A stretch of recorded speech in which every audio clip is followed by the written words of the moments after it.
Sit back and throw one back with your pinky in the air and a middle finger to the world, and join me, the eclectic gentleman Stephen Watts, as we look back on this day in pro wrestling history. But before we do, put that drink down, like, share, and subscribe, and without further ado, let's get our wrestling history on.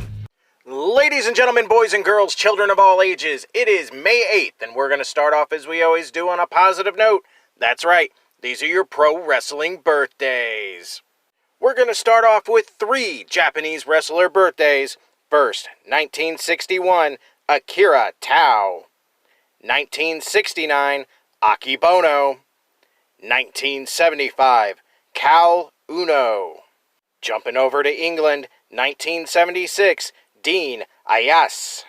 1982, the luchador known as Starboy. 1985, Tommaso Ciampa. And last but not least, 1990, Io Shirai.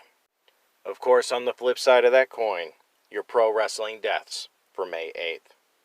2018, Nick Big Bully Busick. Alright, enough of the sad stuff. It's time to get to the meat and potatoes. That's right, these are your pro wrestling history highlights for May 8th. And making a short trip in the Wayback Machine today as we start in 1974.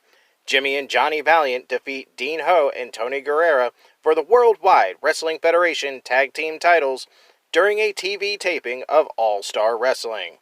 This would be the only time this combination of the Valiant brothers would win the title. Johnny and Jerry Valiant would win them in 1979, right before they were renamed the WWF Tag Team titles.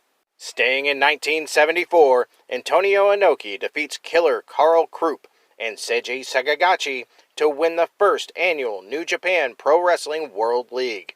Inoki, Krupp, and Sagagachi had all tied each in the round-robin portion of the tournament. 1976. After a matinee in Boston, the WWF roster split into 2, running events that evening in New York and Connecticut. The Connecticut event was headlined by Ivan Koloff versus Bruno Sammartino, with Haystacks Calhoun as special referee. The New York event was headlined by Ivan Putski versus Ernie Ladd. 1984, Jim Crockett Promotions splits their roster and runs 2 shows, one in Raleigh, North Carolina, headlined by Jimmy Valiant defeating Tully Blanchard via disqualification, and one in Columbia, South Carolina, headlined by Ricky Steamboat defeating Dick Slater via disqualification. 1988, Kerry Von Erich defeats Iceman King Parsons in Irving, Texas to win the World Class Championship Wrestling World Heavyweight title for a second time. Staying in 1988, Tsunami Fujinami defeats Big Van Vader for the IWGP Heavyweight title in Tokyo, Japan.